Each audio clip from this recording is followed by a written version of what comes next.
2024 ఎలక్షన్స్లో రాష్ట్ర వ్యాప్తంగా జరిగిన ఎలక్షన్స్లో ఈవీఎంల తీరుపై కొన్ని డౌట్స్ ఉన్నాయి. ఆ డౌట్స్ కొన్ని నివృత్తి చేయాలని అడిగాము. మరీ ముఖ్యంగా కొన్ని నియోజకవర్గాల్లో ఈవీఎంలకి వీవీప్యాట్లకి కంపారిజన్ చేయాలని కూడా అడిగాము. అవి మీరు చేయటం లేదు. దానిపై ఎలక్షన్ కమిషన్ ఆఫ్ ఇండియా ఇచ్చిన నామ్స్ ప్రకారము డబ్బులు కట్టినా కూడా ఈవీప్యాట్స్కి ఈవీఎం కౌంటింగ్కి మ్యాచింగ్ చేయడానికి కౌంటింగ్ జరపమంటే జరపట్లేదు అనే అంశంపై ప్రధానంగా డిస్కస్ చేయడం జరిగింది. ఇంకొక ప్రధాన అంశం బ్యాటరీ ఛార్జింగ్లు విషయంలో కూడా మా అనుమానాలు ఉన్నాయి ఈవీఎంస్ మీద అని చెప్పి అడగటం జరిగింది. పోలింగ్ కంప్లీట్ అయినప్పుడు బ్యాటరీ ఛార్జింగ్ 80% ఉంటే కౌంటింగ్కి వచ్చేసరికి బ్యాటరీ ఛార్జింగ్ 40 రోజుల తర్వాత బ్యాటరీ ఛార్జింగ్ మళ్ళీ 98% సందర్భాలు కొన్ని వాళ్ళ దృష్టికి తీసుకురావడం జరిగింది. అదేవిధంగా పోలింగ్ ఆఫ్టర్ 6 PM పోలింగ్ శాతం ఆంధ్రప్రదేశ్లో ఎక్కువ నియోజకవర్గాల్లో పోలింగ్ శాతం పెరిగింది. అది సుమారుగా 4 కోట్ల ఓట్లలో 51 లక్షల ఓట్లు ఆఫ్టర్ 6 PM జరిగిన పోలింగ్లో వచ్చింది. దానిపై కూడా పూర్తిగా ఎంక్వైరీ చేయాలని చెప్పి మేము కోరటం జరిగింది. అదేవిధంగా కొన్ని పర్టికులర్గా మేము అడిగిన వాటన్నిటికీ వాళ్ళు ఎలక్షన్ కమిషన్ ఇచ్చి వాళ్ళు ఇచ్చే సమాధానం వాళ్ళు ఇచ్చారు. వీవీప్యాట్ల విషయంలో కౌంటింగ్ చేయడానికి లేదు అని వాళ్ళు చాలా నిర్బంధంగా చెప్పడం జరిగింది. బ్యాటరీ ఛార్జింగ్ విషయంలో అవి రీఛార్జబుల్ బ్యాటరీలను పెట్టడం జరిగింది కాబట్టి వాటిని పెరగటం తగ్గటం అనేది ఉండదు అనేది వాళ్ళు చెప్పే కార్యక్రమం చేయడం జరిగింది.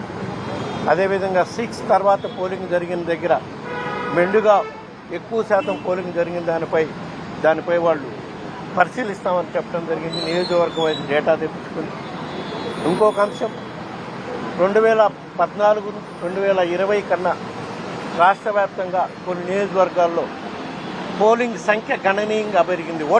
ఓటర్ సంఖ్య గణనీయంగా పెరిగిందని చెప్పి ఒక రాయచోటి నియోజకవర్గంలో ఎగ్జాంపుల్గా కూడా ఇవ్వడం జరిగింది.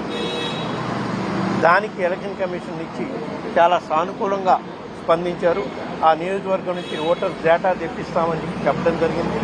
అన్నిటికన్నా ముఖ్యంగా ఈరోజు ఎలక్షన్ కమిషన్లో జరిగిన దాంట్లో ప్రధానంగా ఈ ఓటర్ల పెంపు సంఖ్యని ఏ విధంగా అయితే ఇప్పుడు బీహార్లో స్పెషల్ ఇంటెన్సివ్ రివిజన్ జరుగుతుందో ఓటర్ల నమోదు, అదేవిధంగా ఆంధ్రప్రదేశ్ రాష్ట్రంలో కూడా చేయడానికి ఎలక్షన్ కమిషన్ ఒప్పుకుందని చెప్పి సందర్భంగా తెలియజేస్తున్నాం. ఇంకో ప్రధాన అంశం ఏవి అయితే ఈవీఎంలపై ఉన్న టెక్నికల్ డౌట్స్లో భాగంగా ఒక నియోజకవర్గం ఆంధ్రప్రదేశ్లో ఏ విధంగా పోలింగ్ ప్యాటర్న్ జరిగింది అనేది కూడా చెప్పడం జరిగింది. మరీ ముఖ్యంగా హిందూపూర్ నియోజకవర్గంలో పోలింగ్ నెంబర్ బూత్ నెంబర్ సహా కూడా ఇవ్వడం జరిగింది.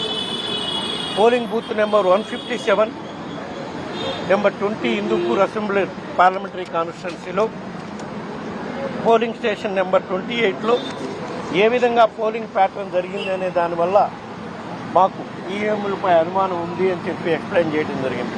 వాళ్ళు దీనిపై క్షుణ్ణంగా దర్యాప్తు చేయిస్తామని కూడా చెప్పడం జరిగింది. ఎందుకంటే మీకు కూడా తెలియాలి, ఎందుకు మనం ఏదో మేము ఓడిపోయామని చెప్పి ఈవీఎంల మీద నెపం చూపే కార్యక్రమం కాదు. ప్రాక్టికల్గా ఈవీఎంల మీద ఉన్న ఆరోపణల్ని వాళ్ళ ముందు పెట్టడం జరిగింది. దానికి వాళ్ళు కూడా ఈ హిందూపూర్ అసెంబ్లీ సెగ్మెంట్లో పోలింగ్ బూత్ నెంబర్ 28లో జరిగిన పోలింగ్ ప్యాటర్న్ వాళ్ళకి ఎక్స్ప్లెయిన్ చేసాం. అందులో మనకి సైమల్టేనియస్ ఎలక్షన్ జరిగినాయి. పార్లమెంటు ఒక ఈవీఎం మిషన్ ఉంటుంది, అసెంబ్లీకి ఒక ఈవీఎం మిషన్ పెట్టి ఉంటుంది.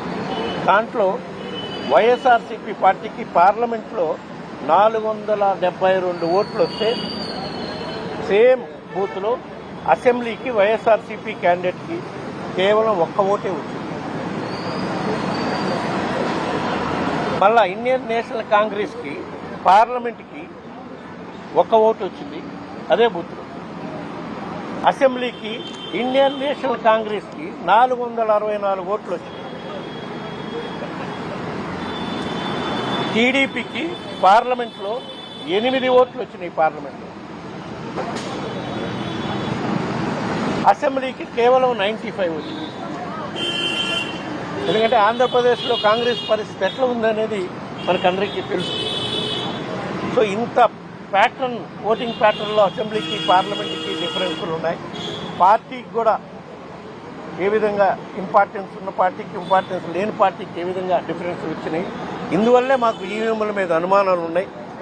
అందువల్లే ఈవీఎంల మీద రకరకాల అనుమానాలు వస్తున్న సందర్భంగా తప్పకుండా రాబోయే రోజుల్లో మీరు చాలా స్వాగతించవలసిన అంశం, మీరు special intensive revision of voters పెడతా ఉన్నారు. దానివల్ల ఈ దొంగ ఓట్లు, ఎక్కడన్నా ఎక్కువ ఓట్లు ఉన్న దగ్గర అనుమానాలు తొలగిపోతాయి. అదేవిధంగా నేషనల్ వైడ్ బ్యాలెట్ పేపర్లతో నెక్స్ట్ ఎలక్షన్కి పోయే కార్యక్రమం కూడా ఆలోచించుకోండి. ఇది ఒక మా పార్టీ తరఫు నుంచి మీకు సూచన అని కూడా చెప్పడం జరిగింది. ఎందుకంటే ప్రపంచంగా ఉండే డెవలప్మెంట్ అవుతున్న దేశాల్లో భారతదేశం ఇప్పుడు భారతదేశం 4వ ఎకానమీ, డెవలపింగ్ ఎకానమీగా ఉంది. మన ముందున్నాయి యుఎస్ఏ కానివ్వండి, జర్మనీ కానివ్వండి, యూరోప్ కానివ్వండి, చాలా చోట్ల బ్యాలెట్ ద్వారానే ఎలక్షన్లు జరిగే ప్రక్రియ ఈ రోజుకి నడుస్తుంది డెవలపింగ్ కంట్రీస్లో. సో మనం కూడా ఇది ఒకసారి పునరాలోచించి రాబోయే ఎలక్షన్స్ ఎప్పుడు జరిగినా బ్యాలెట్ ద్వారా జరిగితే పారదర్శకంగా ఉంటుందని ప్రజలు నమ్ముతారని ఇది వైఎస్ఆర్ కాంగ్రెస్ పార్టీ యొక్క అభిప్రాయం అని చెప్పడం. Thank you.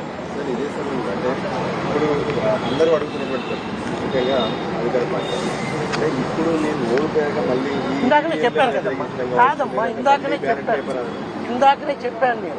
ఈవీఎంల మీద డౌట్లు ఉంటాయనడానికి ఎగ్జాంపుల్ కూడా చెప్పాను నేను. ఈ విధంగా ఓటింగ్ ప్యాటర్న్ హిందూపూర్ కాన్స్టిట్యున్సీలో వచ్చింది కదా, దాంట్లో మీరు ఒకసారి గమనించండి. నేను ఓడిపోయాను అంటాం లేదు, ఇట్లాంటి డౌట్స్ ఉన్నాయి. ఇంకా ప్రధానంగా ఇంకో డౌట్, చంద్రశేఖర్ గారు ఈవీ ప్యాక్ కౌంట్ చేయమని కోర్టులో కేసేశారు. వాళ్ళు ఈవీ ప్యాక్ కౌంట్ చేయకుండా మ్యాక్ పోలింగ్ చేశారు. మ్యాక్ పోలింగ్ కాదు మనకు కావాల్సింది, ఈవీ ప్యాక్ కౌంట్ చేయమని అడిగారు. ఈ రోజు కూడా ఇప్పుడు ప్రధానంగా దాని మీదే వాటితో ఎలక్షన్ కమిషన్ ఆఫ్ ఇండియాతో వాదించడం జరిగింది. వాళ్ళు ఈవీ ప్యాక్ మేము ఎట్టి పరిస్థితుల్లో కౌంట్ చేయమని చాలా నిర్బద్ధంగా చెప్తున్నారు. సీసీ ఫుటేజ్ అన్నా ఇవ్వమని అడిగారు, అది కూడా ఇవ్వడానికి లేదు అని. అవి గైడ్ లైన్స్ అట్లా ఉన్నాయి మాకు, అంతే అండి. అదే దట్స్ వాట్, అందుకనే అడిగాం మేము. మీరు ఇంత నిర్బద్ధంగా చెప్తున్నారు కాబట్టి ఈ అనుమానాన్ని తొలగాలంటే ఈవీఎంల మీద అనుమానాలు ఏ విధంగా హిందూపూర్లో బూత్లో సహా చూపించాం. ఏ విధంగా వీవీప్యాట్లు మీరు లెక్కించమంటున్నారు. సో ఇన్ని అనుమానాలు ఉన్నాయి కాబట్టి మేము రాబోయే కాలంలో ఈ అనుమానాన్ని తొలగించడం కోసం బ్యాలెట్ ద్వారా ఎలక్షన్ పోతే మంచిది. ప్రజలకు ఒక నమ్మకం కుదురుతుంది ప్రజాస్వామ్యంపై, మీ యొక్క ఈ కాన్స్టిట్యూషన్ పై అనేది మా దేశవ్యాప్తంగా చాలా పార్టీలు కూడా